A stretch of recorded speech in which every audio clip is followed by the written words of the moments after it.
members of the public watching remotely. I'm Sharice Guerra, Chair of the Instructional Quality Commission. I call this meeting to order. Public comment on today's meeting agenda items may be provided during the meeting either in person by signing up on the sheet located at the back table or by dialing 667-770-1523 and then following a prompt provided a participant access code. Callers will then be added to a queue. The operator will notify callers when it's their turn to provide public comment.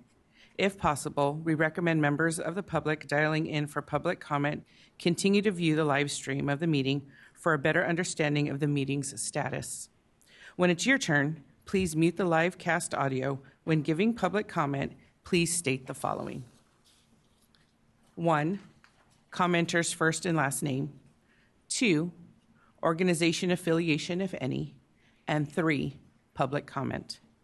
Again, the phone number is 667-770-1523. The access code is 651905. The phone number and access code will also be announced at the start of public comment for each item. This is also outlined on the November 2021-2024 IQC agenda posted on the IQC webpage. Now I will introduce each commissioner participating in today's meeting. When I call your name, unmute your microphone and confirm your attendance, then mute your microphone again. Commissioner Lena Bradshaw. Present. Commissioner Jaquay Durant. Present. Commissioner Anita Friedman. Commissioner Cheryl Fry. Present. Commissioner Javier Hernandez. Present. Commissioner Jennifer Hicks. Present. Commissioner Janet Lanning. Present. Commissioner Neil McGaffey. Present. Commissioner Alicia Ragosa. Present.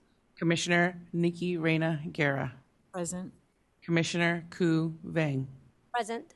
Commissioner Marcy Winower. Present. Commissioner Kimberly Young. Present. Commissioner Erica Zepeda. Student Commissioner Catherine Verando. Present. Assembly Member Jamie Ramos. Senator Ben Allen. I want to take a moment to recognize that today is our student member, Catherine Verando's first IQC meeting. Welcome, Catherine.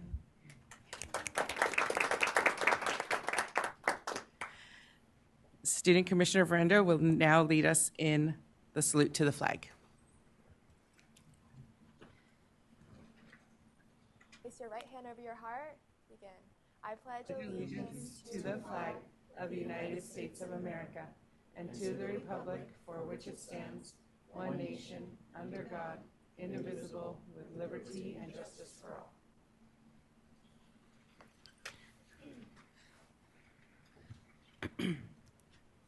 The next item is 1.c, admission of oath of office.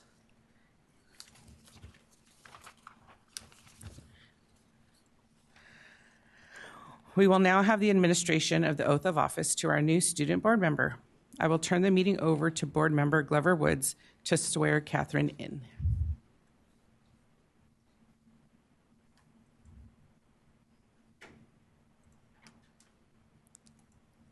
Good morning, Commissioners. So good to see you this morning. And Catherine, would you please join me for your oath of office?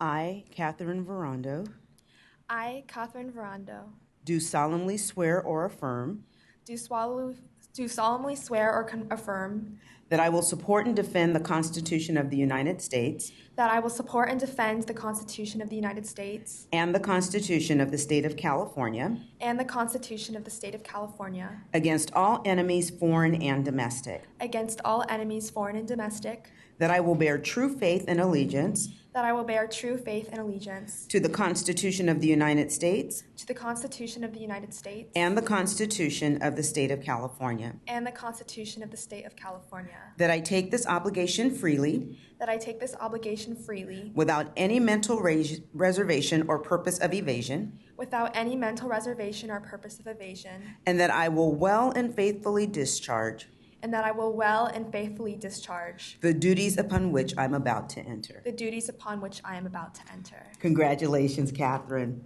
Welcome to the commission.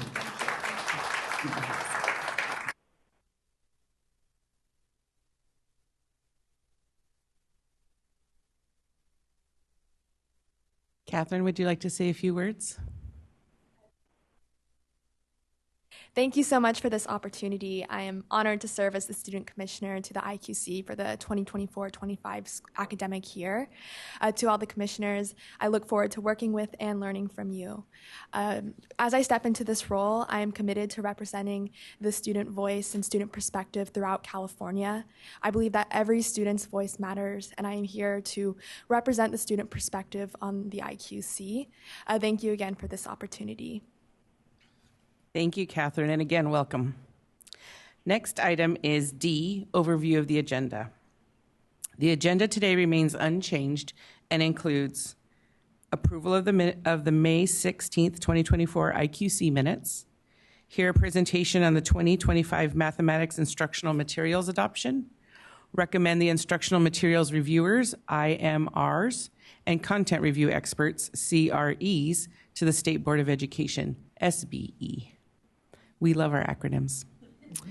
Hear a presentation on the preschool transitional kindergarten learning foundations, and hear a presentation on AB 167, model curriculum update. Next on the agenda is item 1E, approval of the minutes. May 16, 2024. Public comments for this agenda item is now open. Please follow the instructions on the screen if you would like to give public comment on the minutes. You have the minutes of May 16, 2024, IQC meeting before you. If you have substantive changes, please present them now. If there are only minor changes not affecting the content, please email them to Denise Figueroa, IQC liaison. While we are waiting for any members of the public to call in, do any commissioners have concerns or questions related to the draft minutes?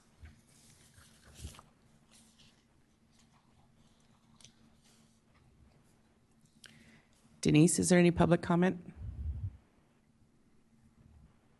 There is none. The public comment line for this item is now closed. Can I have a motion to approve the minutes? A motion to approve the minutes for May 16th, 2024. The motion has been made by Commissioner Regosa. Is there a second to the motion? I second. The motion has been seconded by Commissioner Vang. Is there any discussion of the motion? I now call for a vote. All in favor? And all opposed? Any abstentions?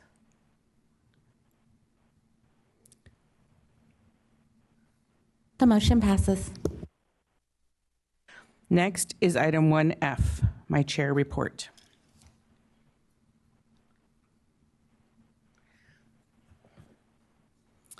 I had the opportunity to attend the California Mathematics, Science, and Computer Science Partnership, CalMSCS, Community of Practice, COP, on October 1st.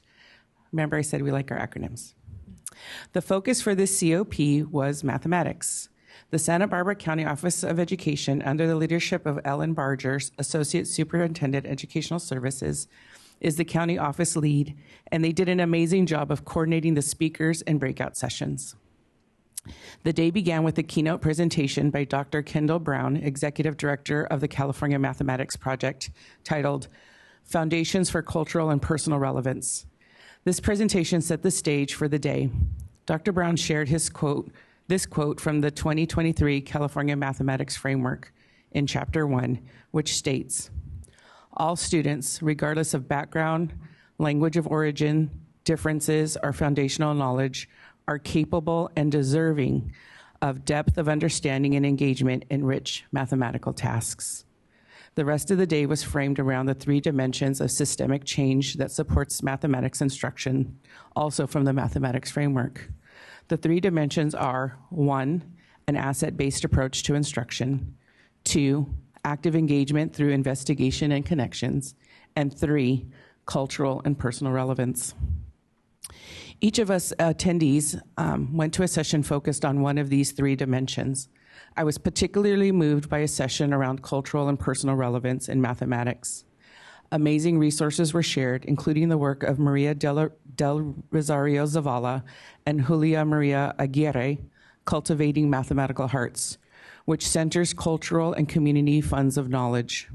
Funds of knowledge honor students' histories and different ways of knowing, in particular students from marginalized communities. As we move into our time today in selecting panel members, please hold on to the words of our mathematics framework from Chapter 2.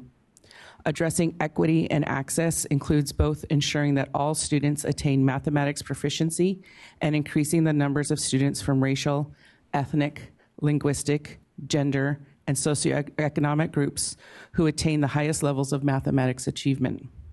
We need to hold all the intersectional identities of the students who sit in our classrooms. As we move our work of recommending mathematics materials, I want to remind each commissioner that our charge is to ensure reviewers hold on to these key understandings. This is the first step in fulfilling the promise of providing equitable access to mathematics.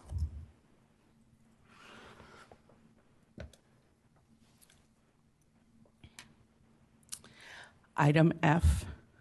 The next item is, the next item is 1G, Report of the Deputy Superintendent. Good morning, and thank you, Chair Guerra. Good morning, Commissioners. I'm Deputy Superintendent Cheryl Cotton. I serve as and support our Instruction, Measurement, and Administration branch here at the department. Today's presentations will not only provide updates on the work that we're doing here at CDE, but also stand as great representation of some of the ways we continue to strive to meet the needs of and provide ongoing support to educators and the students that we serve. As Chair Guerra introduced in the agenda walkthrough, our first presentation will be an overview of the Preschool TK Learning Foundations. It comes as we continue to support CDE's preschool through 3rd grade initiative. You'll hear about how the Learning Foundations support educators in focusing on the whole child, how they promote affirmation and belonging for our youngest students. And we're excited to welcome Early Education Division Director Stephen Profiter and Dr. Lily Moffitt to talk about this important work. The commissioners will get an update on the mathematics adoption. As an aside, I hope you tell those math experts you know about the recent approval of stipends for reviewers. Please do that. This is new and something that we have not done in recent years, and I think that it helps. It's not everything, but it helps, and it shows value to this work. Director Torres and staff from CFER detail work and provide an update on the remaining milestones, including the status of the application period for reviewers, which affects the work you'll do when you convene later. Are these the right? I feel like I'm off. Thank you, Mike. We'll confirm that those are. They are off, you guys. Let's do these. The fabulous group of folks from Seaford, they draft talking points for me. And so I'm like, thank you. But I think I pulled last month's talking points and not this month's talking points. So let me read better. How about that? Let's see, the first presentation today, the commissioners will get an update on the math adoption. And we've talked about the stipends. So please, that is relevant to this conversation today. Thank you, Chair Guerra. You were like, stop. I appreciate that. Let's see, the IQC, as you know, receives these updates and makes recommendations to the state board. And I would like to encourage you all to help put the word out about the math adoption, the importance of high quality instructional materials, and the role educational leaders and teachers that you know can enhance this process. So let's keep talking about the math adoption, keep it fresh in everyone's minds, and make sure that we are getting the word out. I know that there are certain folks who are interested in it and are always going to be on top of it, but we want to make sure that all of our educators continue to get their questions answered and continue to raise questions and, again, building excitement about our math adoption. Tomorrow, you'll receive an overview of the preschool TK Learning Foundations, and this comes as we continue to support CDE's preschool through third grade initiatives.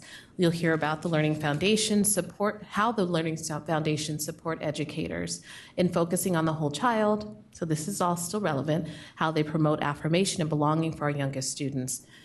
I feel like I'm still off. Those are correct. Thank you, Mike. I was like, I'm repeating again. But we will hear from our early education division about this important work. And you'll also hear from Seaford staff on the exciting work completed in the 4 model curricula created through AB 167. One more time with those snaps. Yes, I'm so excited about this work. The Native American Studies model curriculum is on track for a September 2025 completion.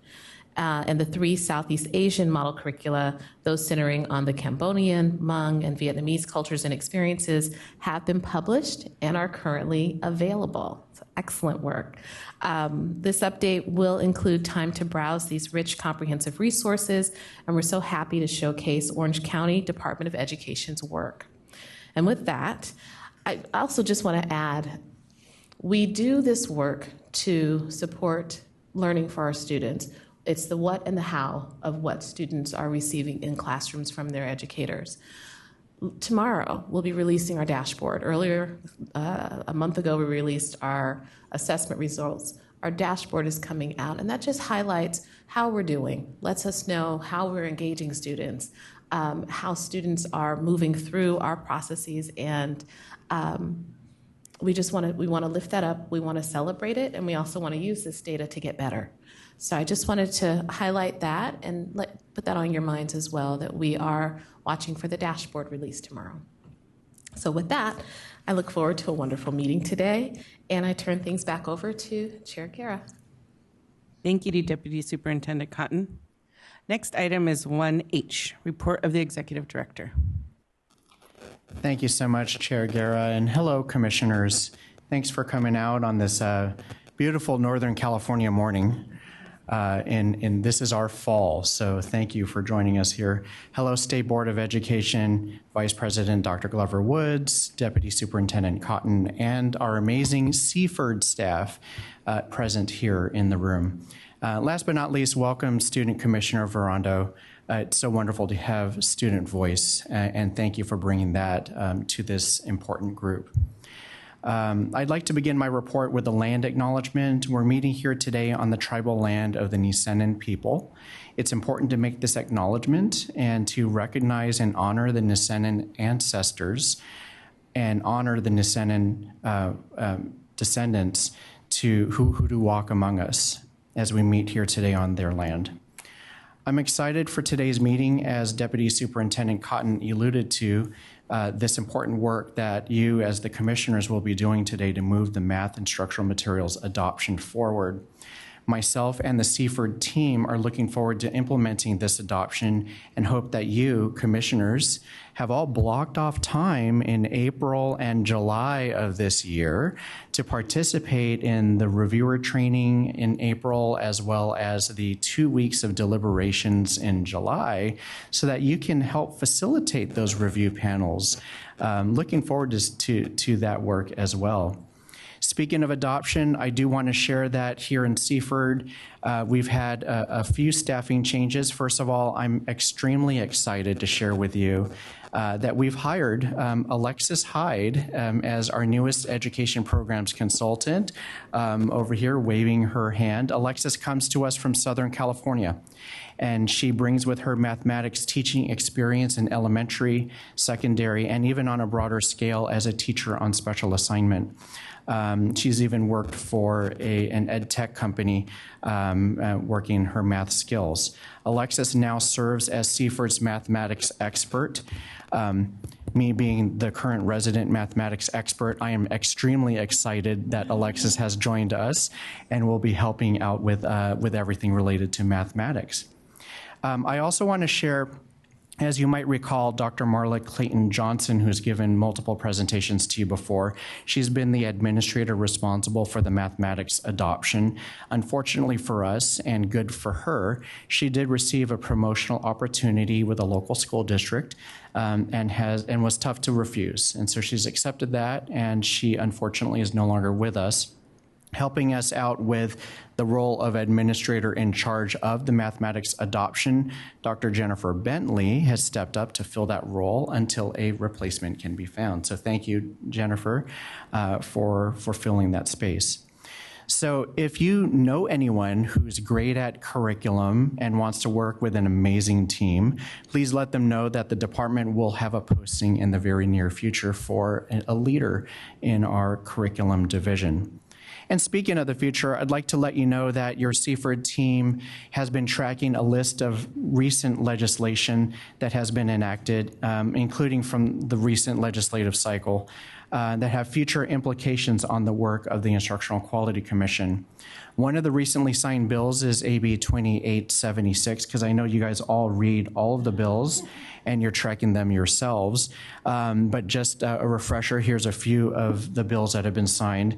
2876 asks the IQC to consider including media literacy and artificial intelligence into the evaluation criteria for adopting future instructional materials in math, science, and history, social science. So that work will happen when new frameworks and evaluation criteria chapters are developed for each of those content areas. I know you said math. Yeah, we have a math framework that's going to be around for quite some time, but when it is next revised, we will implement including that in the evaluation criteria.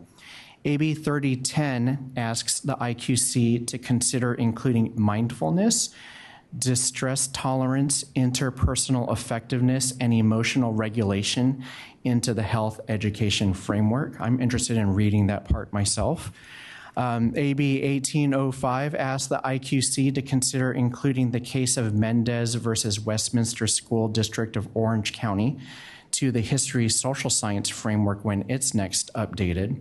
And the last one that I'd like to highlight is SB 1410. It asks the IQC to consider including grade 8 students to be offered the opportunity to take Algebra 1 or Math 1 when the next mathematics framework is developed.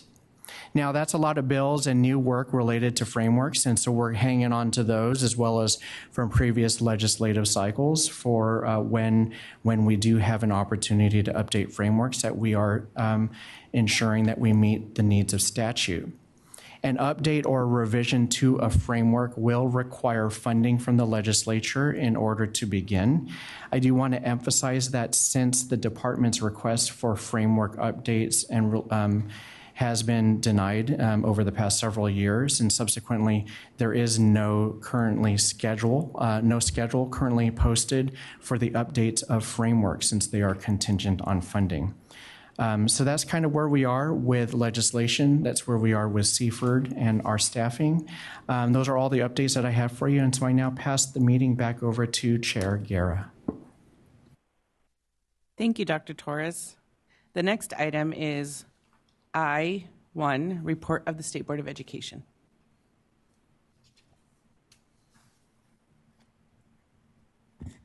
Thank you, Chair Carrera. And again, good morning to all of you. I just have to tell you, it seems it's been so long since we've seen one another. And I thank you so very much for taking time out of your day today. And all of you had to travel here to CDE, whether it was just a short ways or through the airways, you made it here. And I want you to know that it is not lost on me how busy this season is right now. We are going into the holiday season, which creates a lot of busyness in our personal lives and then in our professional lives. There's a lot of things happening back at the ranch while you're sitting here on this dais. And I just have to say, on behalf of the State Board of Education, thank you for your commitment to the instructional quality for the students in the state of California. I hope you know how much your time is appreciated as you dig into things, and I have to add to the chorus of excitement from Executive Director Torres and Deputy Superintendent Cotton about today's meeting, and as we get ready to move forward with looking at the review of instructional materials for mathematics. So I wish this was all I had to say to you, but I have more information. And I know you guys are like, wow, is there more? Can you please tell us more? Yes, I can. Guess what? Last week, we had a State Board of Education meeting, and there is some information that will be of interest to you. But before I go into that again, can I say, Commissioner Verando, welcome, welcome, welcome. We're so excited to have your voice, as Executive Director Torres said, and I also want to take this opportunity to thank the past IQC student board member, Ethan Chen, for his time and dedication to this work. So you say, what happened last week at the State Board of Education meeting? Well, I'm so happy you asked. Let me tell you a little bit of what went on. So first, we had a lot of positions, commission positions, and board member positions that were approved at last week's meeting. And I'd like to share with you that we had 3 finalists for the 2025-26 student State Board of Education member. And the way the process works, I won't go too detailed to it, but we had over 61 students this year that applied for that position. And it has been the most diverse pool of applicants I've seen since my time here on the board, and it's been about 4 years since I've been serving. We had students from all throughout our state, from all different backgrounds, from small areas, large areas, just a really extremely diverse pool. And from that, we were able to narrow it down to 12 students that went before their peers at the SABE conference last week. And from those 12, 6 were selected for the State Board of Education Screening Committee to interview. And from those 6, we narrowed it down to 3, from 61 to 3, that we are recommending to the governor, and the governor's office will make the final decision on that State Board of Education student member. So if you don't mind, I'd like to lift up their names just so that you know who those 3 finalists are and where they are from. We had Devanyesh Agrawal. He's from Dublin High School and Dublin Unified. Vanessa Ejike from Gretchen Whitney High School and ABC Unified. And Rishal Melvani from Monte Vista High School in San Ramon Valley. So again, just phenomenal students that applied. It was very difficult to narrow things down, but those 3 are now before the governor for his selection. We also heard reports from the SABE conference. Those of you who might be familiar with it, those are groups of students from student councils across the state, and they shared with us their thoughts and ideas and some proposals they really wanted for the board and all of the commissions to consider. So I will tell you the topics included special education, campus safety, multilingual language learners, school nutrition, mental health, post-high school preparedness, and avenues of student voice. And if you'd like to take a look at those proposals, you can access them on the State Board of Education meeting link. And if you look at the agenda for last week, you'll find an addendum for that. And I believe it might have been like item 2 or 3, if that helps. Also, we wanted to say that we also approved recommendations for appointments to the Advisory Commission on Charter Schools, also known as the ACCS, the Advisory Commission on Special Education, and the California Practitioners Advisory Group. And as we just did the oath of office for your newest student commissioner, we have selected another student commissioner for the 25-26 school year. And I wish I had her name, but she will be serving after Catherine serves, and you will get to meet her at that time. So just a couple of other things, and then I will take my seat so we get on with this important meeting today. We did have a conversation or a study session discussion around the profile of a graduate. As many of you know, many of our districts, I believe now there's over 100 California school districts that have adopted a profile of a graduate or a portrait of a learner, some type of document that really sets that ultimate goal for academic and social preparedness for life beyond high school. So the State Board of Education is beginning work on adopting a state-adopted profile of a graduate. And we have, I believe there are 18 states within our nation that do have a state-developed portrait of a graduate. I will tell you that the way that the board has been talking about utilizing the California-developed state profile is really as a North Star and a guidance for the Board of Education on policy decisions. So it's not going to be anything that districts are going to be mandated to adopt or anything that's going to impact accountability systems or any of those things that we already have in place. We will start with a process, actually a sharing of a process at the January meeting on how we'll be able to get a lot of educational partner feedback throughout the state on those concepts. But we have a lot of great profiles to build off of, and we're quite excited to move forward with that work. Lastly, I'll share with you, we did have an update on the California Community Schools Partnership Program, and we had presentations from the State Transformational Assistance Center for the Community Schools Partnership Program. We had a phenomenal presentation from Mills Middle School. They're in the Folsom Cordova School District. Oh my goodness, they had a parent share, staff members share about how they are really taking the community schools partnership pillars and bringing it to life, taking it off paper, making it something that is really beneficial to families and children. And we also had another wonderful presentation from Dr. Said from the Children Youth Behavioral Health Initiative. So if you have an opportunity, because I'm sure you have all kind of free time here, but that might be a little part to watch when the board meeting live feed is up, just kind of scroll to that portion of the meeting. It may be definitely something you're interested in. So I thank you for your time. Thank you so much, Chair Guerrera, and I shall take my seat, and I look forward to joining you today in today's meeting. Thank you.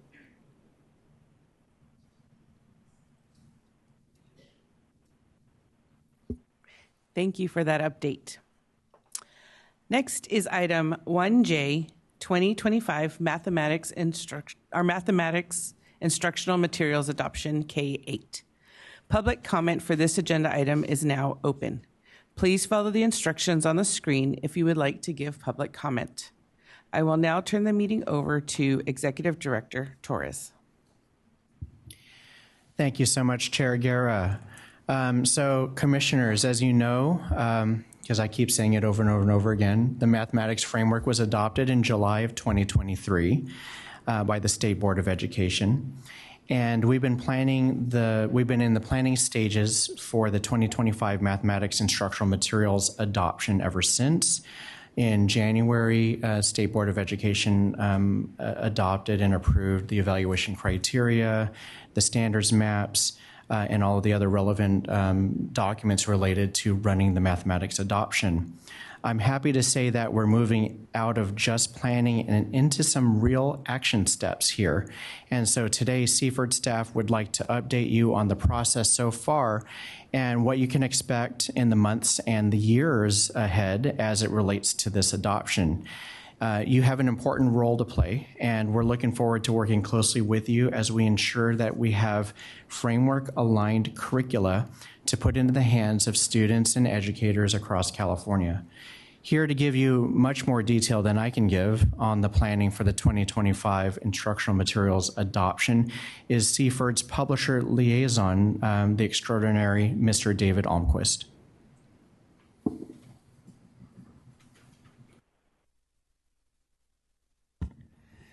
Extraordinary. Wow. Don't let it get to your head. Too late. Good morning, most excellent commissioners. Chair Guerra, Executive Director Torres, Board Member Woods. Thank you for letting us take the time today to remind you of where we are in the mathematics instructional materials adoption process and what the next steps are for the IQC and the process in general. Now, some of you may remember about a year ago, I gave a very long and detailed overview of the complete instructional materials adoption process. Today is just going to be just a real quick where we are, where we're going sort of thing, but I will love to entertain your questions after the fact. I love this stuff, and I could talk about it literally all day, so to keep myself in check, I'm going to try to stick to the script. So, slide. There we are. Okay. This graphic should refresh your memory a little bit as to where we are in the process. Last fall and this past January, the IQC and the SBE approved all the documents necessary to launch the 2025 adoption and to give publishers all of the information that they needed to begin to design their programs consistent with the new mathematics framework. They'll be submitting these programs later for your recommendation and the potential adoption by the SBE. The next steps in the process are to review those programs, and that review process begins with you recommending reviewers for those programs. Those programs will be due May 7th. First, I want to review what's happened so far in the process and where we're going.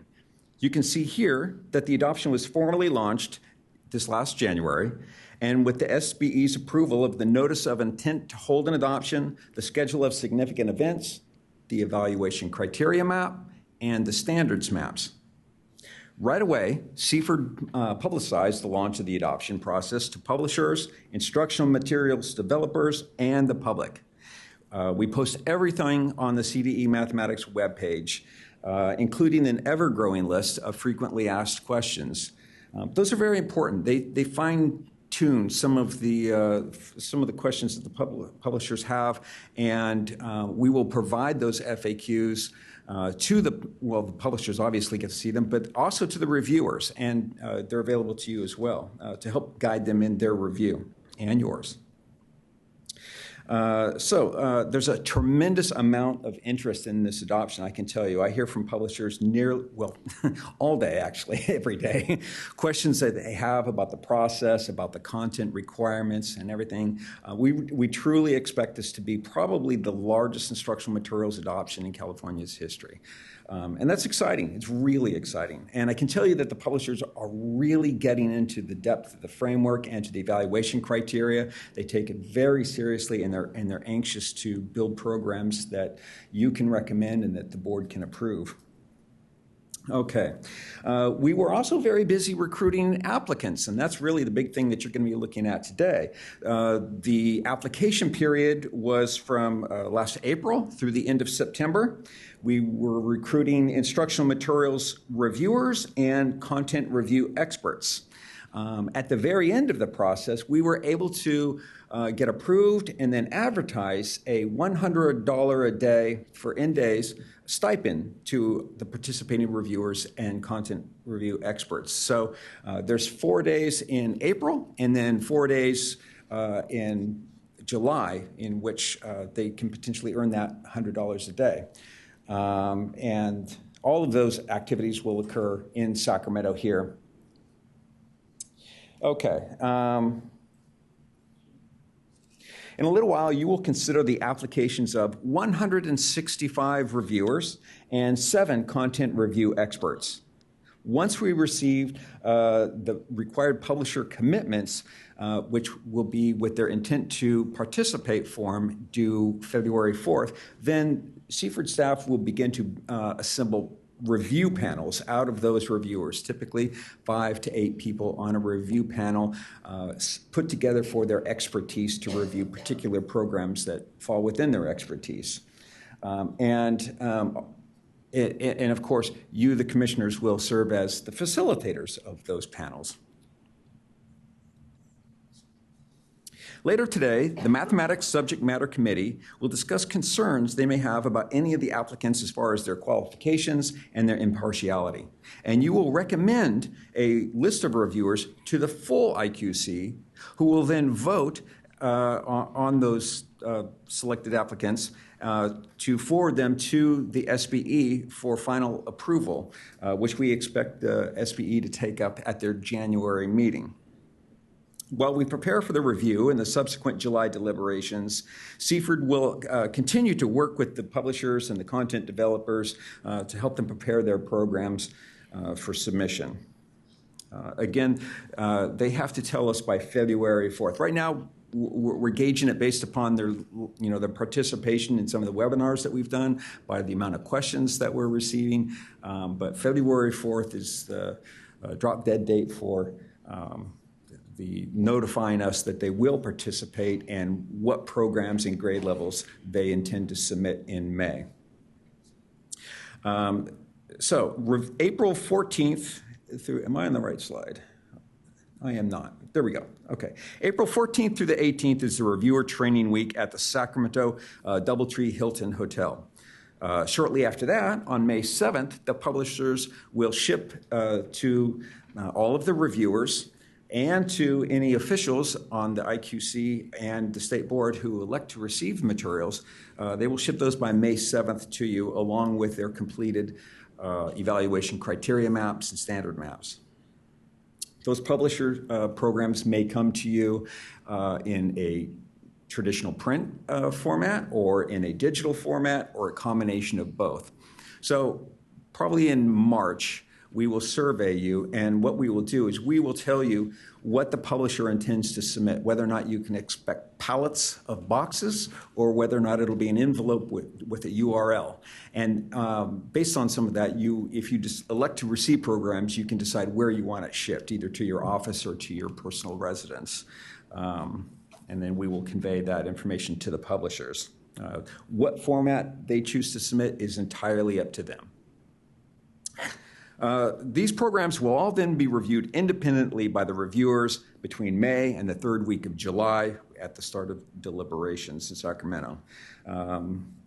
Because we expect a very large participation rate, we've actually scheduled, as no doubt you know, a second week of deliberations. There'll be a week in between, but then there'll be a second week of deliberations.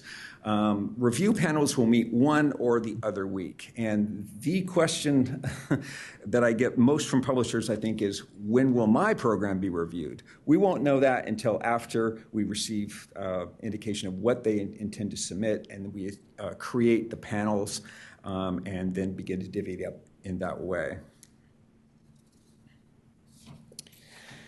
Okay, so then in July is the deliberations process, as we've just discussed, and that concludes. The product coming out of that is the report of findings, which will be the review panel recommendations for each particular panel, and whether or not the panel believes that the publisher has met the criteria as laid out in Chapter 13 of the Mathematics Framework.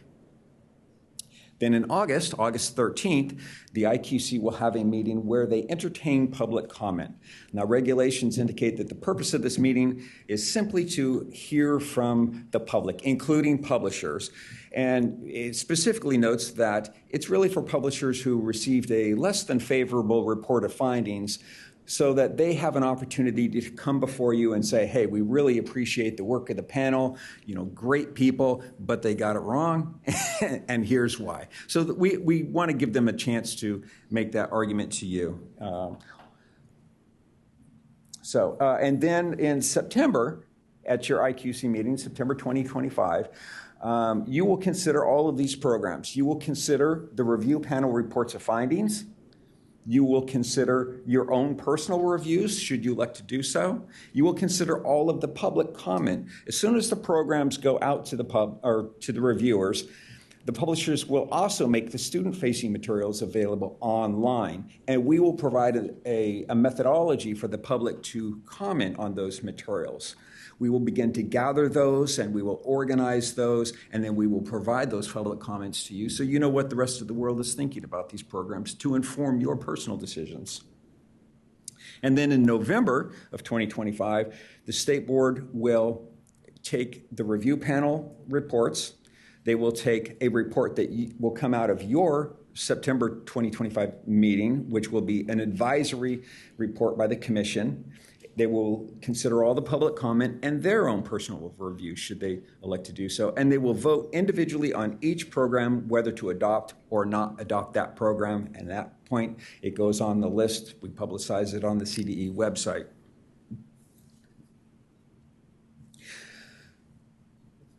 Okay, so, well, we have a very long way to go, but we're very excited to be at this process. The foundation is laid, and we're ready to go, as I know that you are.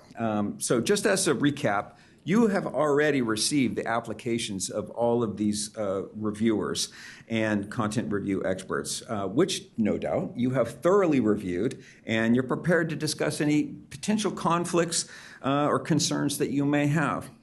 Today, the Mathematics SMC will discuss the applications and recommend a list of applicants to the full IQC.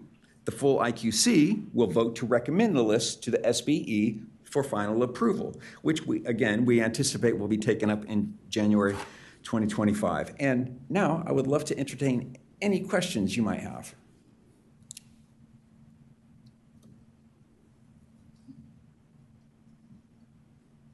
Anything at all? Yes, please. I just have a logistical question. So for reviewers coming to Sacramento, will the travel also be covered by the state? Absolutely, yes. We've actually secured the hotel rooms on their behalf. We have a big contract with the DoubleTree Hotel, and then we also pay for their travel, and they get a per diem as well with the state rate per diem. So yes, we covered their expenses. May I ask a follow-up question? So I know in the past when we've done adoptions, there's been a CDE person paired with the commissioners for facilitation. This is the largest adoption in state history, perhaps. Is that still looking like that's a possibility, or will it look different this year? Absolutely. It'll look exactly like that. So at the training week in April, we will already have the panels assigned and a facilitator assigned to them. You will be familiar with those panels and your role. And at the training, the entire training session will occur in a grand ballroom. And that will be, so let me lay it out real quick. Monday is a facilitator training where staff here will train you, the facilitators, and what to expect and how to process with the group. Then Tuesday through Thursday, so for 3 days, we will all be gathered in the grand ballroom, each panel sitting together with their facilitator along with that CDE staff person. So you can all get to know each other and feel comfortable with each other and everything. Then on that Friday is publisher presentations. We provide publishers with a 1-hour opportunity to present to the panel who will be reviewing their program. That gives them an opportunity to help the reviewers understand how to navigate their program, because they're going to get this stuff cold about 2 weeks later. And so it's always very beneficial to the reviewers, the facilitator, and makes the publishers feel very comfortable too, that they've had an opportunity to talk about their program for an hour with those reviewers. Then in July, there will be no big gathering of the reviewers or staff. Everybody will be assigned to an individual room for their panel. So each panel will meet in a room with their facilitator, along with a CDE staff person to help with any of the process things that need to go, that need to happen. The public will also be invited to join those rooms. And that's typically the publishers who will be there to answer any of the reviewers' questions during public comment periods, because all of this stuff that we do, it is public meetings, advertised to the public is invited, and we provide them with an opportunity to provide feedback. That's one of the great things about the California process, is that we are incredibly transparent, and we want the public to be involved in these decisions as well.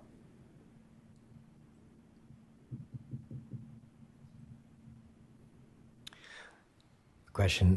The published material, the materials that are sent to the facilitators that you mentioned, what will happen to those after that review that the facilitators may do with that? And then are those materials sort of sanctioned, and or is the facilitator able to pull people together to review them? And Excellent question.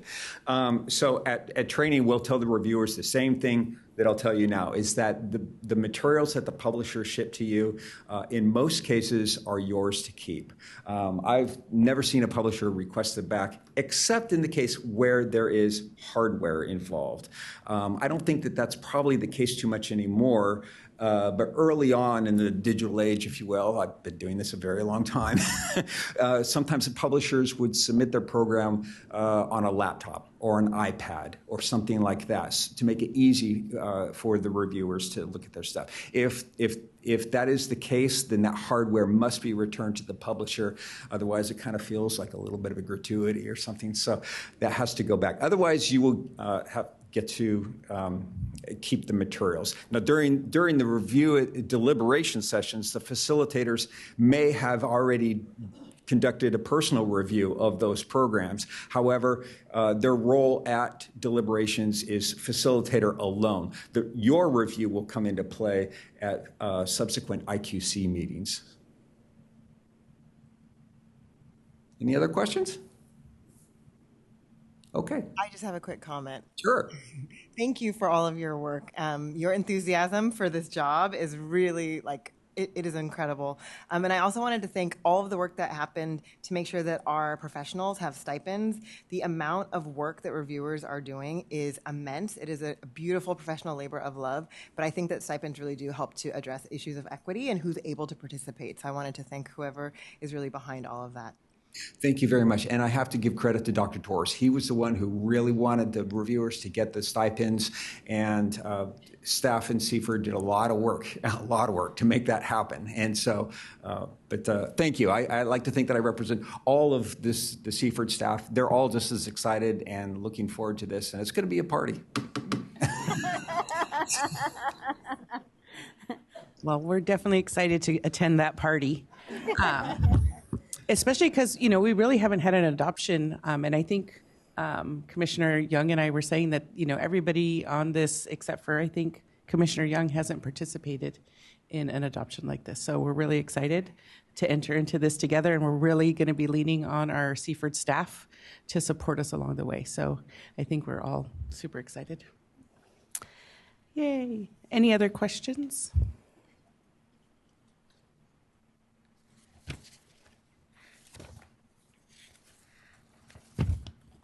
Denise, is there any public comment? There is none. The public comment line for this item is now closed. We are going to take a 15-minute break, and when we get back, we'll get to item 2, the Mathematics Subject Matter Committee. So 15-minute break.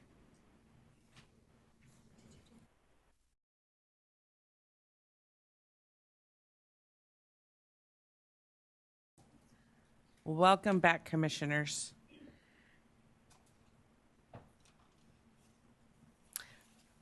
The next item is 2, Mathematics Subject Matter Committee. Public comment for this agenda item is now open. Please follow the instruction on the screen if you would like to speak. So I'm going to turn the meeting over to Commissioner Janet Lanning. Thank you, Chair Guerra. I call the Mathematics Subject Matter Committee to order. If you are a member of the Mathematics SMC, please put your nameplate face up, and if you are not on this committee, please place your nameplate face down. The members of the SMC are myself, Vice Chair Rena Guerra, and Commissioners Bradshaw, McGaffey, Winnower, and Zepeda. Our task today is to make recommendations to the full commission on the Instructional Material Reviewers, IMRs, and Content Review Experts, CREs. The item was provided to us digitally, so I hope you have all had a chance to review it. The full IQC will later take action on these items to recommend them to the State Board for final action at its January 2025 meeting.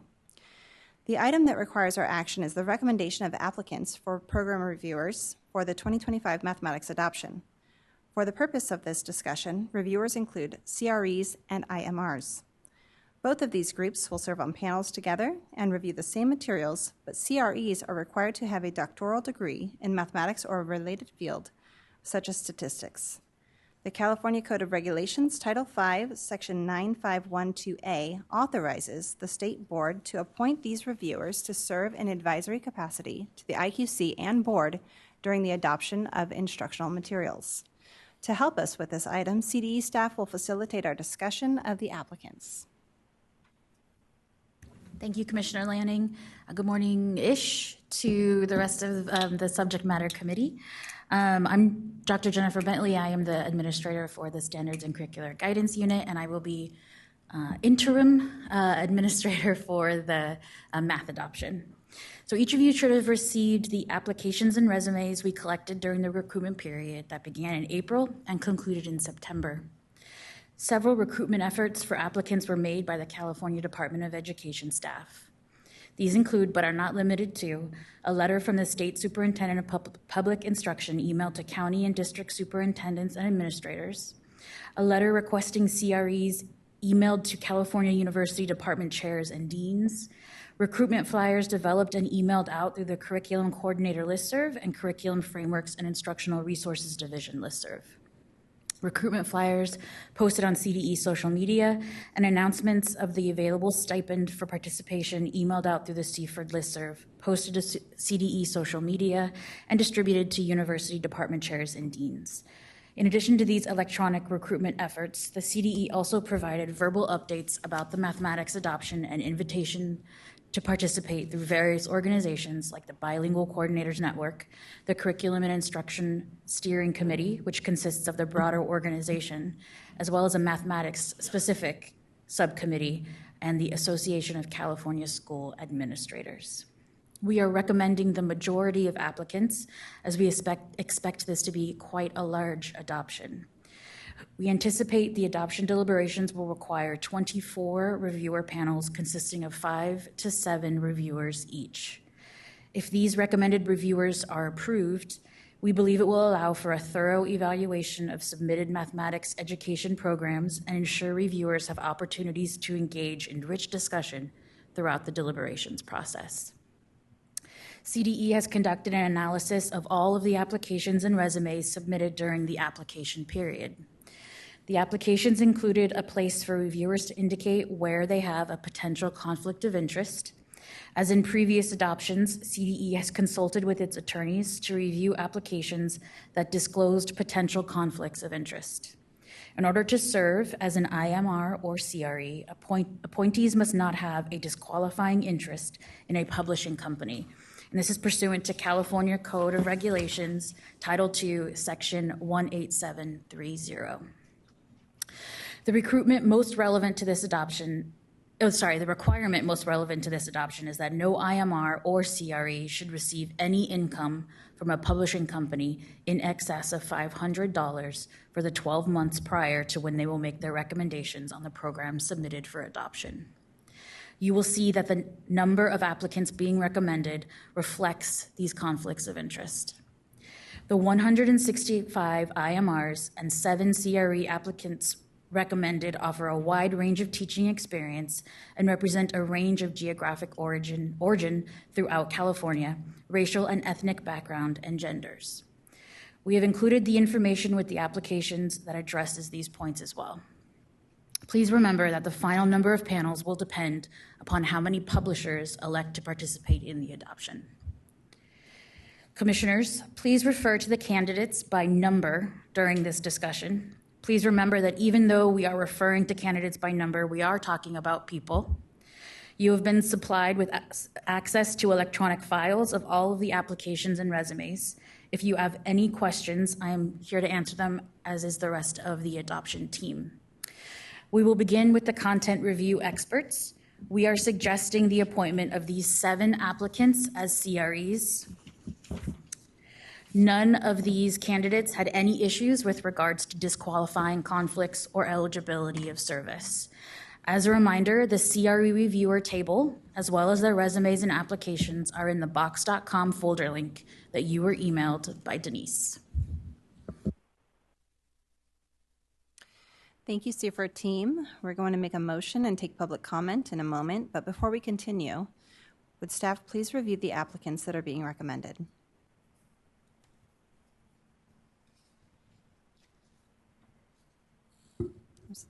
Commissioner Lanning, I have a question. Apologies. Are there any commissioner comments on these recommended CRE candidates or any application?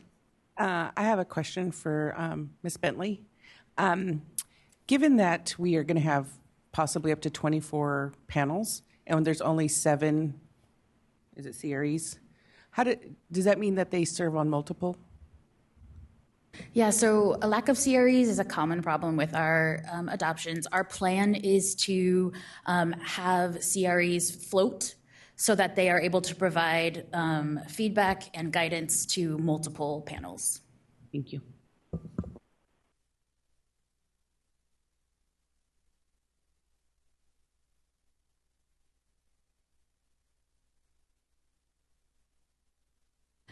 All right. Is there seeing as there's no discussion of the CREs, are we ready to move on to IMRs? Okay. So let's continue with the instructional materials reviewers. After an analysis of qualifications, we are recommending 165 applicants as IMRs.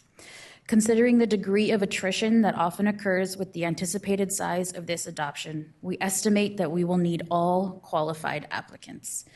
Regulations require that at least one IMR have expertise in teaching English learners and at least one have expertise in teaching students with disabilities on each panel.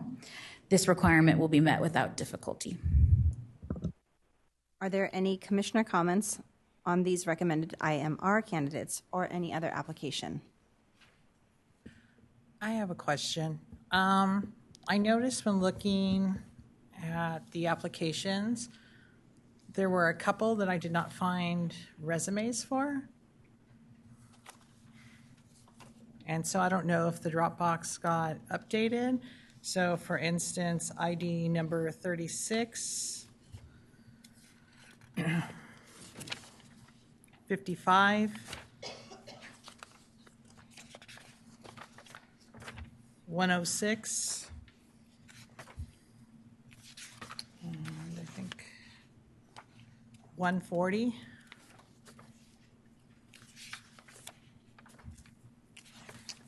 Yeah, so those were the ones I had a question about. I couldn't find. We will take a look right now and make sure that they're in the box, and if they aren't, figure out where they are. Thank you. Thank you. Are there any other questions? I might have missed it, but I had a few applicants that I didn't have the application for, but there were a few.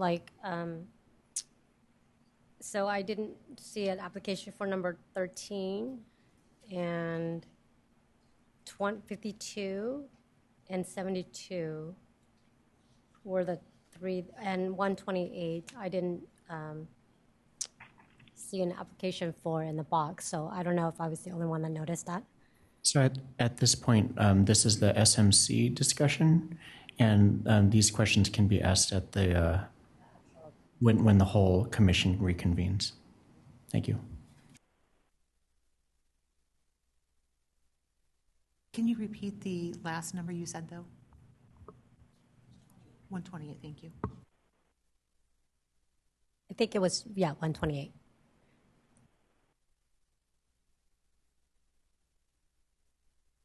Thank you, Seaford team. We're going to make a motion and take public comment in a moment, but before we continue, would staff please review the applicants that are being recommended?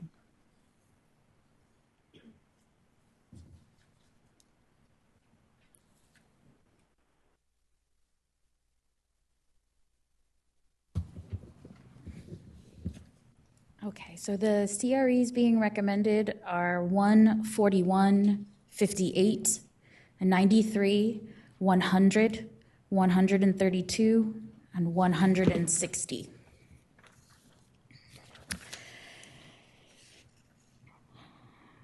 I'm just going to, for the instructional material reviewers, I'm just going to give like a series of numbers rather than read all 150 or 165 names, if that's okay. So you are recommending 2 through... I'm sorry, Ms. Bentley, before you do that, I have one more question. Of course. So when I went through my list, I kind of rated each person like high, medium, low, while everybody was definitely qualified. Is there any way to, if people if we don't get enough people, I guess, how are we going to prioritize? Or like, let's say, I know we're anticipating 24 panels, but let's say we only get 10. Like what is the process for prioritizing panelists is my question. Like if we have more panel or more recommended on the list than we actually need, like is there a prioritization process? To be honest with you, the possibility of that happening is so low that we have not had that conversation yet. It is based on making sure we have enough classroom teachers that on each panel, making sure every panel has at least one teacher who's an expert in English learners, at least one teacher who's an expert in students with disabilities. So it really just makes sure that we are ticking every box for each panel and then going from there. It's kind of like when we do panel assignments, it's kind of like a wedding reception seating and making sure that all of the requirements are hit. So once that is done, and making sure that we take into account attrition, since a lot of reviewers do drop off that have applied already.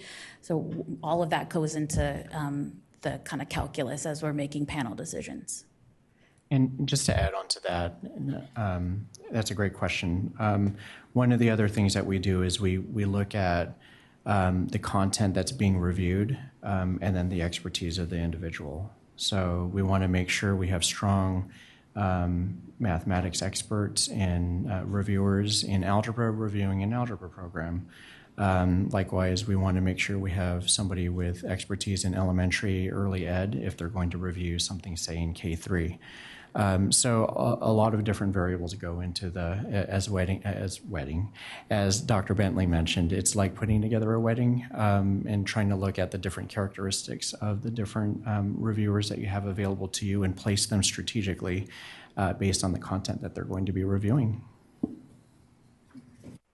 Thank you, Dr. Torres. I have a follow-up question to that. So since you mentioned like K through 3, will the adoption then have grade level panels, or is it going to for a publisher? Or let's say if a publisher is doing a wide span of grade levels, let's say K through 8, then is that one panel, or does that get broken up into smaller panels? So we wouldn't break up a program, but if it is a program that has a lot of grades, that panel might just have that one program that they review. It would be, like as Dr. Torres mentioned, it would be the number of programs per panel depends on the size of the program and the expertise of the panel members. So to clarify what you're saying is one panel may review more than one program. Yes, most likely one panel will review between 1 and 3 programs, depending on the size of the program.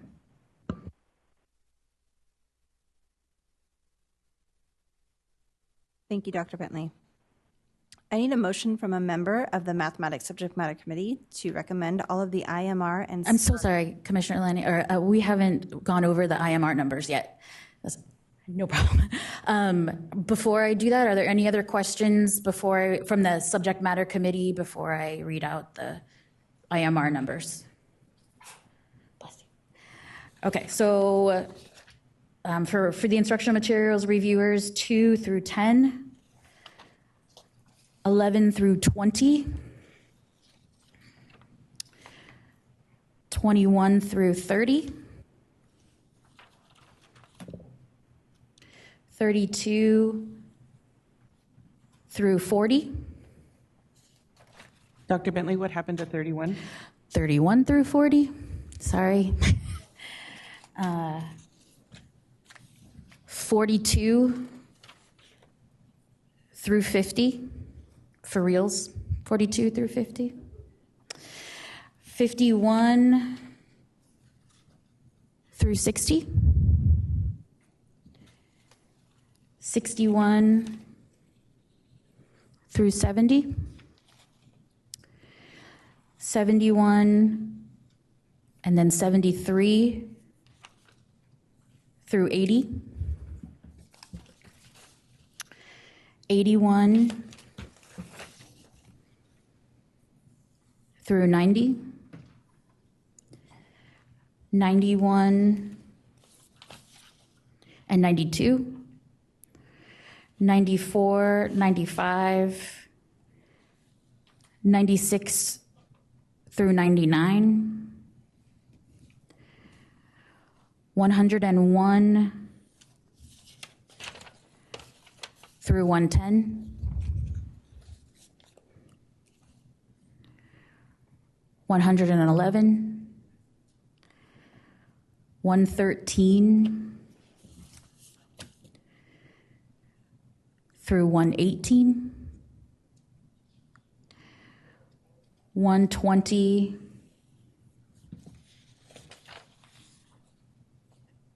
through 130,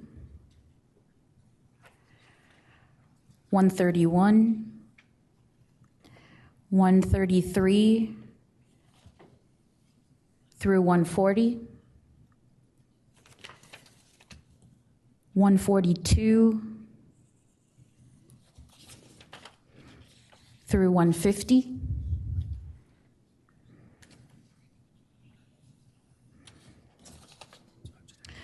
151 through 159,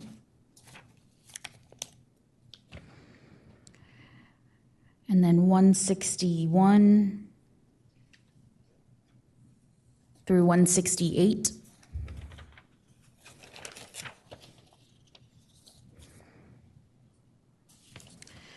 169 through 173, 176 through 179, and then 180 through 182. Thank you, Dr. Bentley. I just wanted to clarify there. I think we included 52 and 136, but there is no 52 or 136 here. Correct. So we are not making a recommendation for 52 or 136. Correct. There is no recommendation for 52.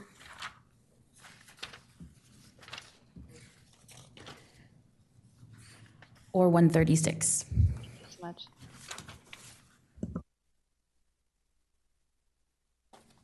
Okay. I need a motion from a member of the Mathematics Subject Matter Committee to recommend all of the IMR and CRE applicants as just noted by staff to the full Instructional Quality Commission.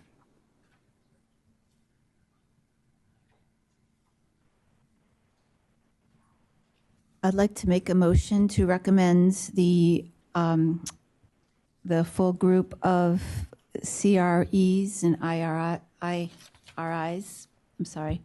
the IMRs to the full Instructional Quality Commission for consideration. The motion has been made by Commissioner Winower. Is there a second to the motion? A second.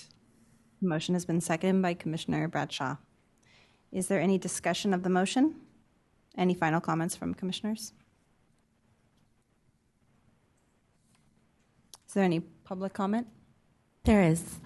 Caller with the last four of your phone number, 0394. You may begin. Hi, good morning.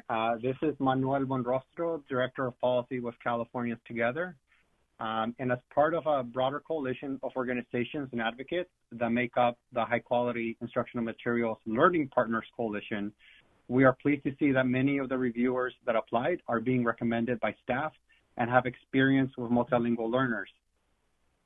We are happy to have been part of the different groups that disseminated this opportunity to be reviewers throughout our various networks, and are happy to see that so many folks raised their hand and applied for this opportunity. For us at Californians Together, the Math Instructional Materials Adoption process is a wonderful opportunity to ensure that our multilingual learners and their educators have access to high-quality math instructional materials that can meet their needs, including making sure that these materials support educators and their students at providing integrated English language development and other supports throughout the curriculum. And we're happy to see the commitment to ensure that each panel has at least one educator, although we would ideally have there be two educators in each panel that has strong experience and expertise with our multilingual learners. This is a great model that we hope to see local education agencies take on when they do their own local adoption processes to make sure that the process is more inclusive of our various diverse student needs. That's time. I also want to thank Dr. Mike Torres and the Seaford staff for providing the stipends and for your wonderful work and continued collaboration. Thank you. Thank you. That concludes public comment. Commissioner Bradshaw. Muted.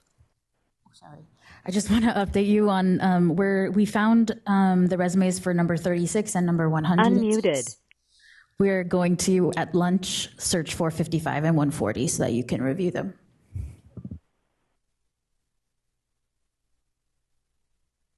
We will now vote on the motion before the committee. All those in favor, please raise your hand. All opposed? Is there any discussion of the motion? Anyone abstain from voting? The motion passes. Thank you, Commissioners. I adjourn this meeting of the Mathematics Subject Matter Committee.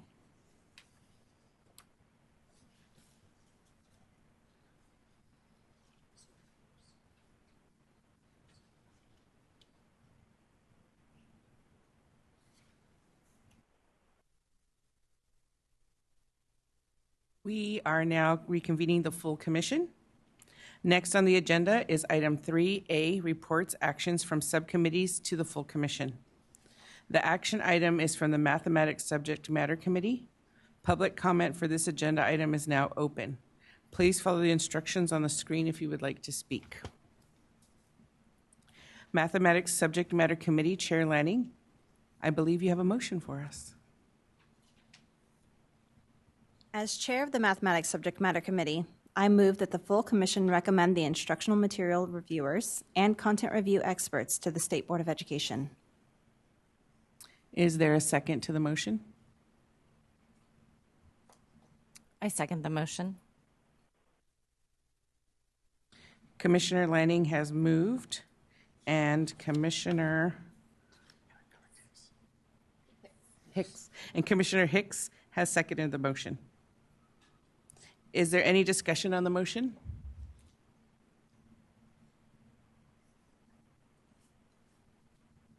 Is there any public comment on the motion? There is none. I now call for a vote. All in favor?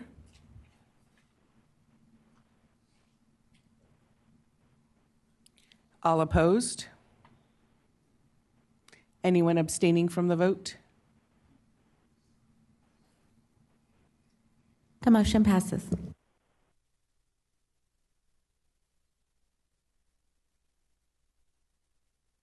Okay, Commissioners, we have decided that at this point we're going to go ahead and take our lunch break, and then when we reconvene, we will move on to the next agenda item around preschool and TK learning foundations. We have 1 hour for lunch, so we'll be back at 12:30.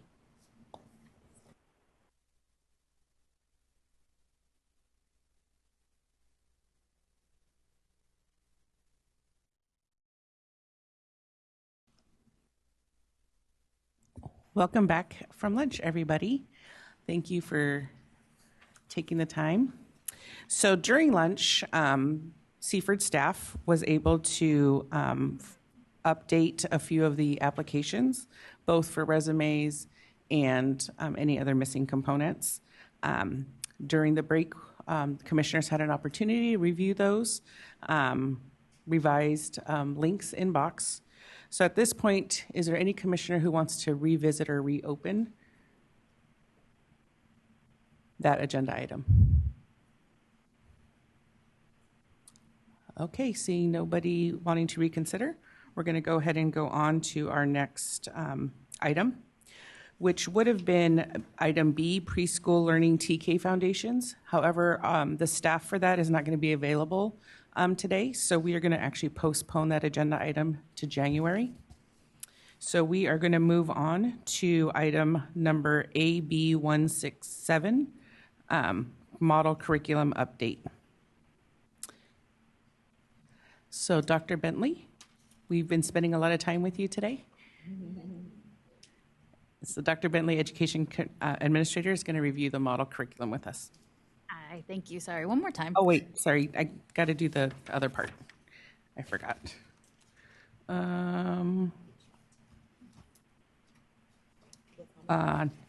The model curriculum update. Public comment for this agenda item is now open. Please follow the instructions on the screen if you would like to speak. Now I'm going to turn it over to Dr. Bentley. Okay, so I'm just going to do a really quick introduction to Johanna Harder and Kyle Petty, who are education program consultants in the Standards and Curricular Guidance Unit. They are the ones who have done all of the work with AB 167 to help usher in the amazing curriculum that's been developed in the 3 Southeast Asia model curricula and the Native American Studies model curricula, which is still being developed. So without further ado.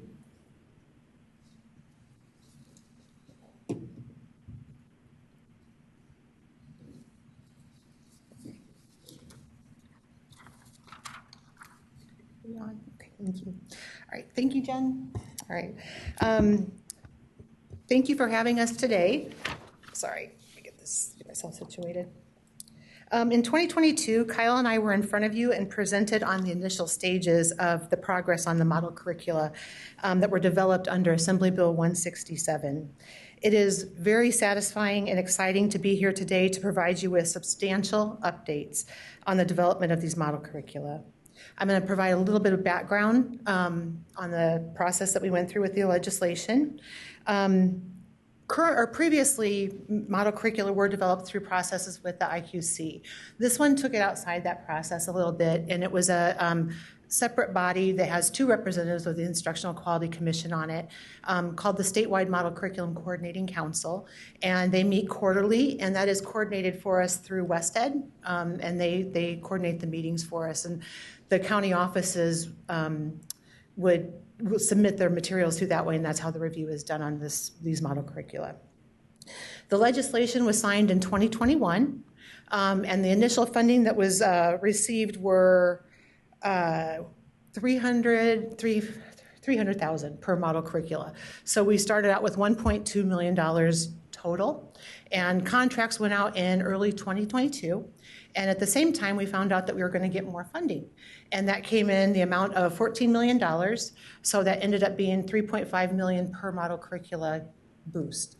And so with that, then we also put in a requirement, an expectation that the county offices would also put in professional development activities, because that first initial funding we knew wasn't enough to have roll out professional development. So that extra funding really helped boost that there too. So same thing, we have a contract with WestEd who oversees the coordinating council. And then we also had a $750,000 grant that went through UC Davis, the California History Social Science Project, and they designed a platform for us. It is hosted on UC Davis's website, and that's where the model curricula are live. Well, we'll go into that in a minute, are being hosted, and that's where they'll be accessed for the near future. And so that was started at the same time we got the contracts out, the work with them started, and it really ramped up this last year when Orange County was getting closer to the finishing of their development. So that's kind of the background of how this Assembly bill came around and our way to do it. So what we had was 4 model curricula that were outlined in Assembly Bill 167. They each have their own little education code number that they are assigned to. The process that the county offices went through to apply for this was a request for consideration. And what they did was we gave them an outline of criteria, and it was in response to what was in the Assembly bill as well. And they went through and proposed to us what they would do if they were selected to do this. So CDE had scoring rubrics that we went through, vetted these, and then we made recommendations to the State Board of Education.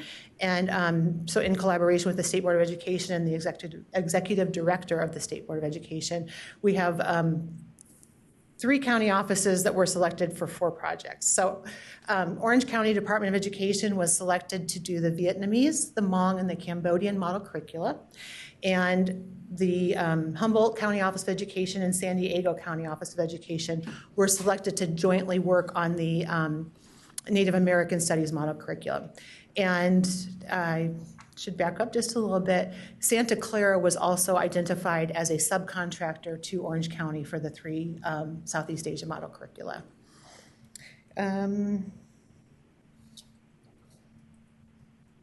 Okay, so the overarching portions of the contract support the legislation. What the county offices had to do is they had to have statewide engagement, and boy, did our county offices meet these statewide engagements. So it's impressive, actually, what they've done. They held multiple opportunities for not only educators but people of the communities that could come and give public input as well. The statewide model curriculum coordinating council meets quarterly, so we will have by the end of this 10 meetings with them. We're going on number 8 in December, and then we'll have 9 and 10 in the early spring. WestEd is the facilitator for those meetings, and the council has reviewed all the drafts that have come through. So Orange County, when they were working on their 3 model curricula, the council reviewed drafts 1, 2, and 3 before they went live on the website. And they're currently reviewing the 3rd draft of the Native American Studies model curricula right now, and to be ready for our upcoming meeting. And then the CDE provides feedback, and the CDE does have the final approval on the projects, making sure that they've met all the criteria of what is expected in the Assembly bill. And finally, all the county offices have to submit a report to legislature and to the State Board of Education outlining the progress. And so Orange County has fulfilled those requirements because they had to do it for the years they were active.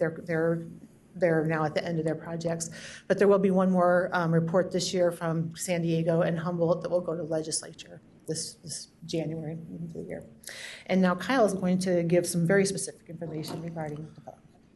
Thanks, Johanna, for outlining all of the legislation. Good afternoon. My name is Kyle Petty. I'm a consultant in the Standards and Curricular Guidance Unit, and I served as contract monitor for this project with Orange County for the 3 contracts. I'll just go over quickly what the language in AB 167 spelled out for each curriculum, and then I'll go through some of the contents of the curriculum. So in AB 167, each model curriculum had to include lesson plans, primary source documents, planning resources, teaching strategies, and professional development activities to assist teachers. The law noted that a model curriculum related to Vietnamese American refugee experience, which is what is now called the Vietnamese American Experiences model curriculum, would include writings and other media detailing the experiences of Vietnamese refugees, testimonies from various sources, including survivors, liberators, and rescuers, and those considered refugees, Vietnamese boat people, and members of the Republic of Vietnam Armed Forces. The curriculum was to include discussion of the fall of Saigon in 1975, the reasons behind the exodus, the hardships faced by the Vietnamese people attempting to flee, who were apprehended by the communist government, and the conditions that led to the resettlement of Vietnamese people in the United States. Later, Senate Bill 369 revised some aspects of this description, ensuring that the discussion included content from the year 1975 through the year 2000.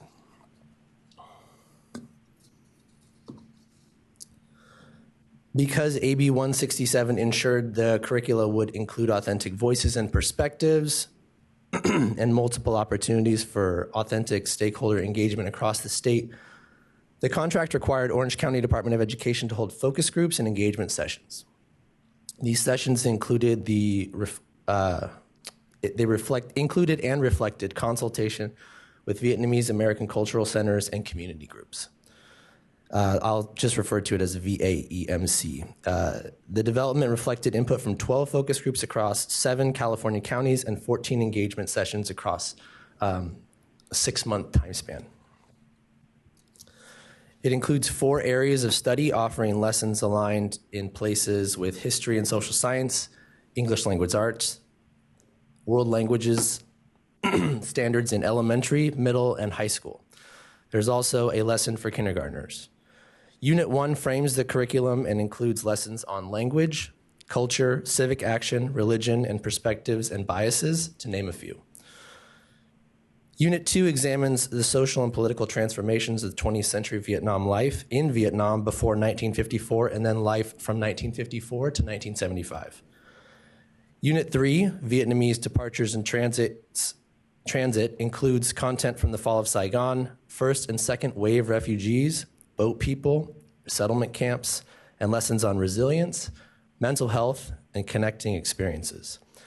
Unit 4 focuses on settlement and community building from 1975 to the present day and offers content on the politics of intergenerational differences, bridging, and healing. The next model curriculum, the Hmong History and Cultural Studies, specified in AB 167 that it should include the history of people from Laos, Thailand, Vietnam, and China, the history behind Hmong migration, cultural beliefs, practices, and traditions of the Hmong people, contributions of the Hmong people to California and the United States, the contributions and sacrifices of the Lao, Hmong, and other Southeast Asians who served in the secret army in Laos, which was funded by the United States Central Intelligence Agency. For this curriculum, outreach and engagement among the Hmong, included 18 focus groups across 11 California counties and 20 engagement sessions in only 4 months' time. Only is not a diminutive in that. That's just, I'm very impressed by what they were able to accomplish. Looking at the areas of study, Unit 1 includes Hmong clan structures, lessons on naming, music, and other traditions. Unit 2 unpacks some of the one-dimensional stereotypes that obfuscate the agency of Hmong as historical actors, the complex history, and their oppression of subjugation by dominant groups and forces of colonization and imperialism in China and Southeast Asia. Unit 3 offers a diverse range of experiences for Hmong who were forced to leave Laos after the Laotian Civil War or U.S. Secret War, including refugee camps and resettlement in the United States. And Unit 4 examines how the Hmong communities exist and thrive.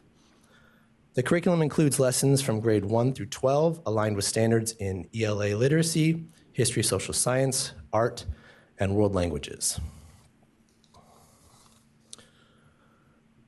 Moving on to the third Southeast Asia model curriculum, the Cambodian American Studies.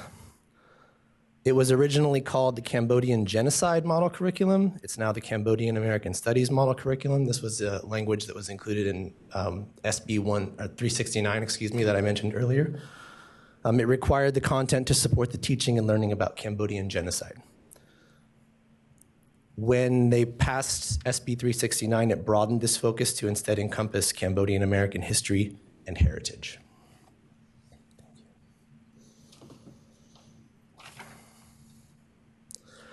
Engagement for this model curriculum included over 300 participants from 10 focus groups and 16 engagement sessions over 5 months.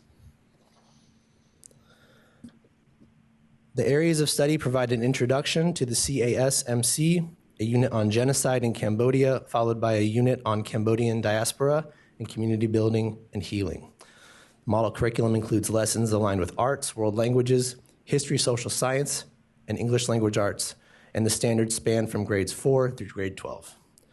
Unit 1 offers an exploration of Cambodia's history, geography, demography, and culture.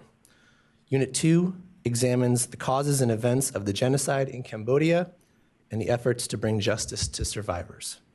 In the third unit, lessons look at experiences of refugees who escaped and the diasporas and refugee experiences. And Unit 4 explores Cambodian community building in the United States and aims to help students understand the effects of historical trauma and its impacts across generations, as well as healing, resiliency, and cultural strength. This slide includes information about rollout conferences that are happening now through the spring of 2026. They have been available to all educators, by they I mean the model curricula, as of September 1st, but we all know that the work is not done. At the beginning of this presentation, Johanna mentioned the infusion of an additional $14 million in grant funding, or $3.5 million per model curriculum. The additional money has allowed for additional professional learning and community events to share these amazing resources. The team at Orange County, along with the support from the Santa Clara County Office of Education, is planning model curricular rollout events that you can see on your screen, as I mentioned.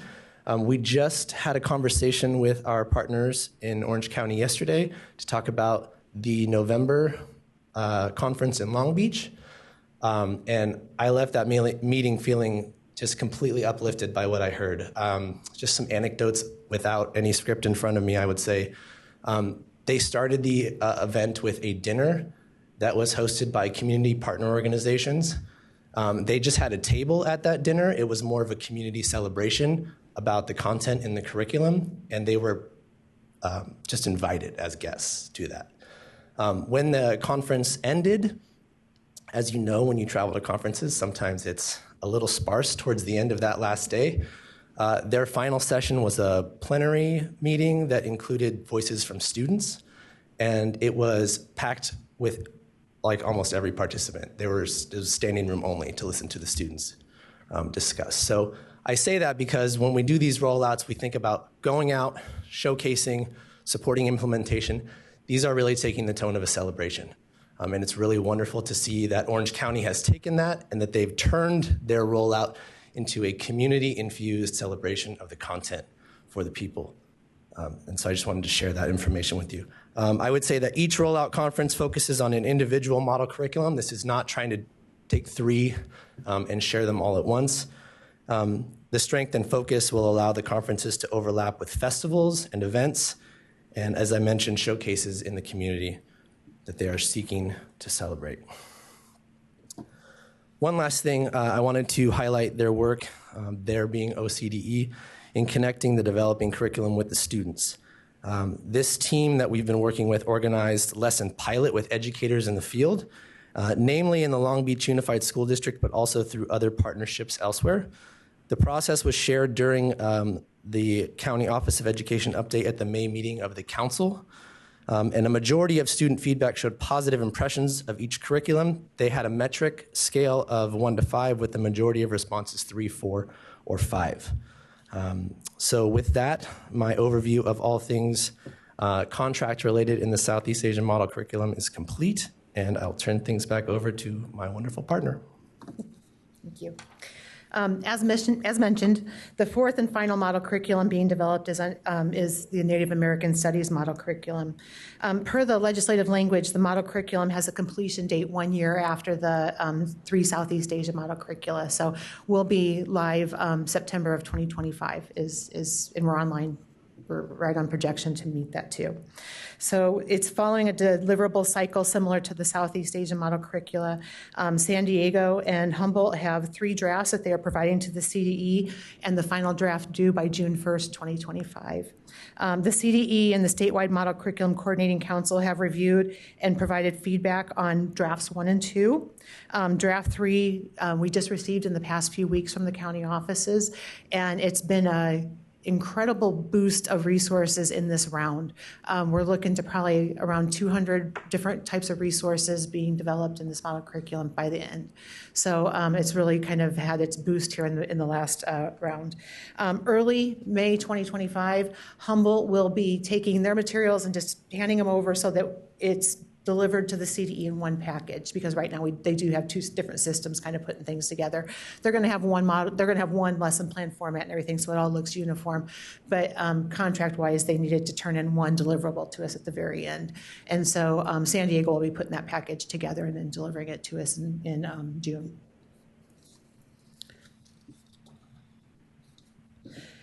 Okay, here is the part that we were excited to share.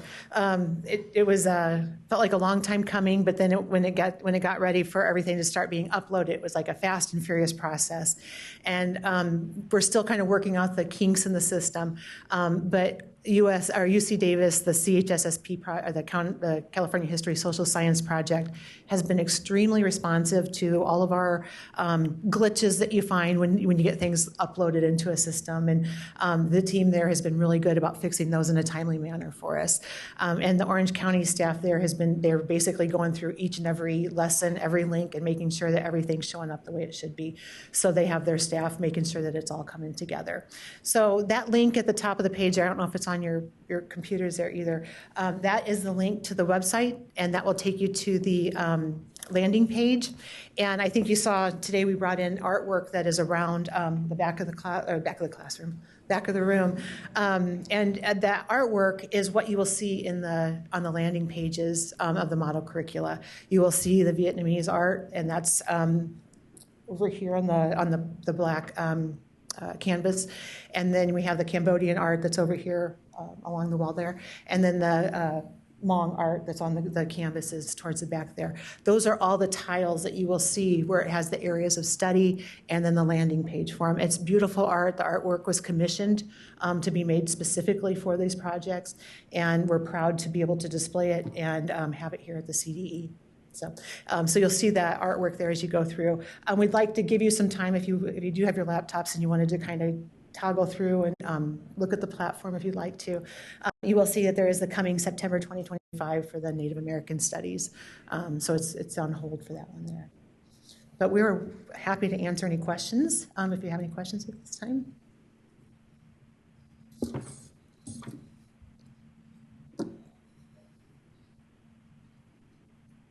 I actually don't have a question, but for me, this is very personal. I was debating whether I should say anything, but I feel like I am speaking on behalf of all the Hmong people in California, across the country.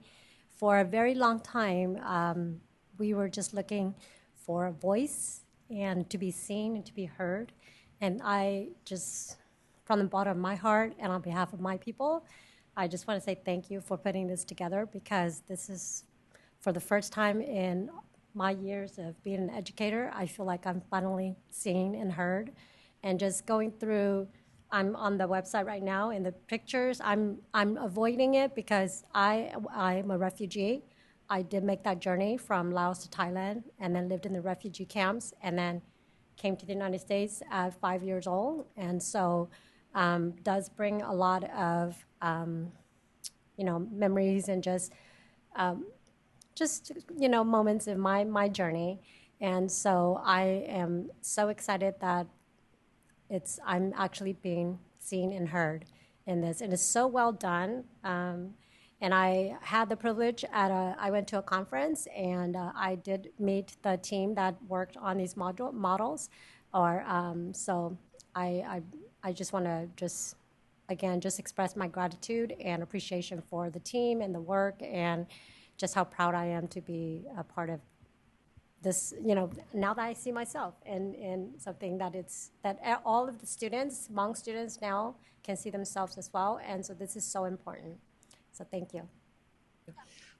Just want to piggyback on that a little bit too. If you have one of these in your area, if we go back, click back to the projects or the rollouts, they're free. All the rollout activities that are going on, they're free. I was able to make it to the first one for the Vietnamese American experience, and it was quite something just to be sitting in there. And they're highlighting, it's not all just about the model curricula, but what they are doing is they're taking specific lessons from the model curricula, and they have people that are speaking specifics to those.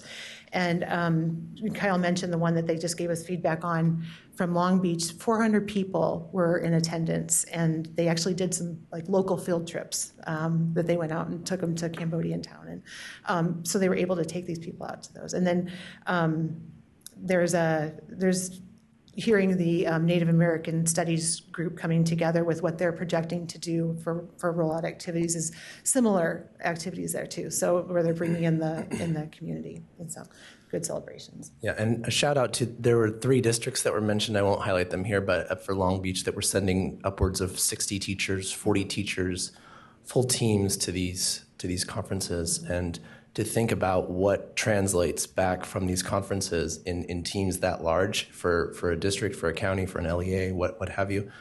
Gives me a lot of hope.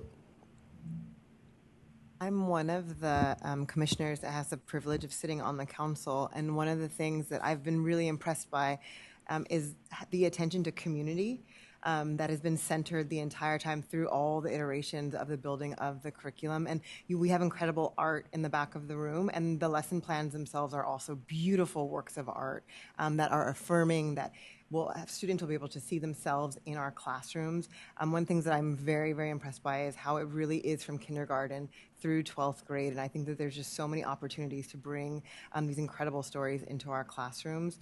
The work is amazing. So thank you both for your guidance on it. And I'd just like to echo that sentiment. I am also on the Statewide Model Curriculum Council Committee. And yet the work is impressive. It is beautiful. I was thinking the very same thing.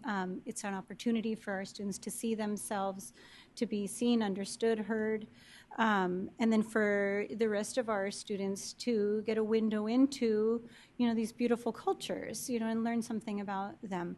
And again, I echo the sentiment about appreciating that the community has had such a voice and input on all of this, and just seeing the pride coming from everyone and their input into the curriculum is just really impressive and something to be really proud of. It's really exciting. So thank you for all of that work. Appreciate hearing that from the IQC, considering this was a process that originally went through all of you, or the chairs that you're in. And so to hear about the appreciation you have for our new partners is really heartening as well. Thank you.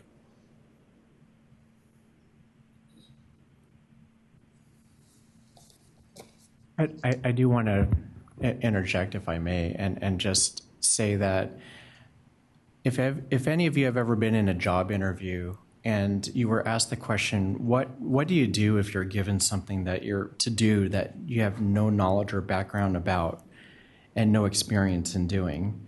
Kyle and Johanna and Jen can answer that question very easily now, because now it's easy to say 2 years after implementation, 3 years of planning, to get this going, and they started it. And here's AB 167, read it, digest it, make it happen.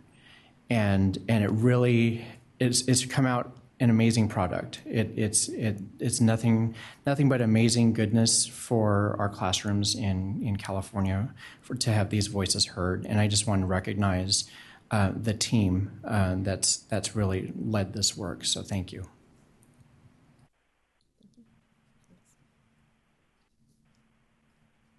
Again, thank you everybody for all of the hard work, the staff and the county offices really who have led the way. And Commissioner Vang, thank you for your vulnerability and really sharing your story. It really touched me. I'm going to try not to cry. Okay, so Denise, is there any public comment? There's none. The public comment line for this item is now closed. Next is item 3D, individual commissioner reports. Individual commissioner reports. This will be a standing agenda item where commissioners can give a report on any committee on which they represent the IQC. This is also an opportunity for commissioners to suggest agenda items for future meetings. Would anyone like to speak?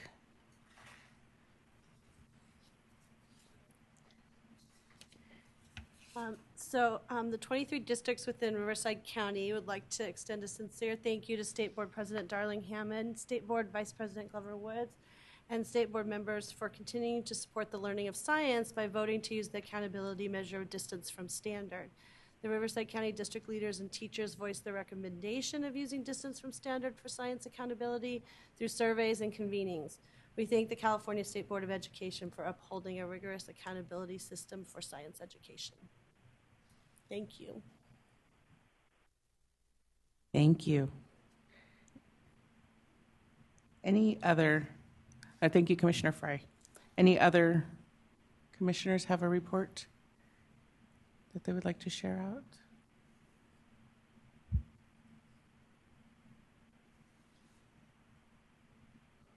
Okay, the next item is 3E, general public comment.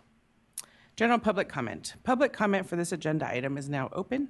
This is an opportunity for the public to give comments on items not on the agenda.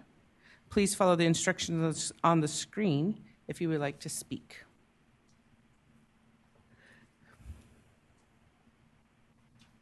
Denise, is there any public comment? There is none.